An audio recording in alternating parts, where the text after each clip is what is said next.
മലയാളികൾക്ക് എക്കാലവും പ്രിയപ്പെട്ട നടന്മാരിൽ ഒരാളാണ് കലാഭവൻ മണി. കൊച്ചിൻ കലാഭവൻ മിമിക്സ് പരേഡിലൂടെയാണ് അദ്ദേഹം കലാരംഗത്ത് സജീവമായത്. മിമിക്രി വേദിയിൽ നിന്ന് സിനിമയിലേക്ക് എത്തിയ മണി തന്റെ അതിഗംഭീര പ്രകടനം കൊണ്ട് പ്രേക്ഷക ഹൃദയങ്ങളിൽ സ്ഥാനം നേടി.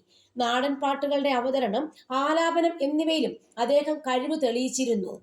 അക്ഷരം എന്ന ചിത്രത്തിലെ ഒരു ഓട്ടോ ഡ്രൈവറുടെ വേഷത്തിൽ കലാഭവൻ മണി ചലച്ചിത്ര ലോകത്തെത്തിയെങ്കിലും സല്ലാപം എന്ന സിനിമയിലെ ചെത്തുകാരൻ രാജപ്പന്റെ വേഷം മണിയെ മലയാള സിനിമാ ലോകത്ത് ശ്രദ്ധേയനാക്കി.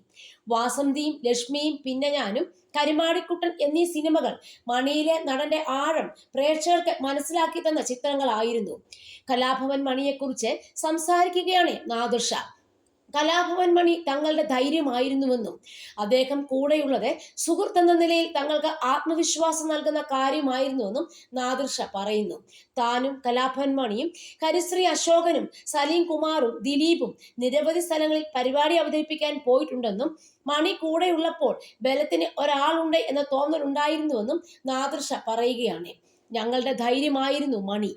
ശരിക്കും അവനുള്ളത് ഞങ്ങൾ സുഹൃത്തുക്കൾക്ക് ഒരു ആത്മവിശ്വാസം നൽകുന്ന കാര്യമായിരുന്നു.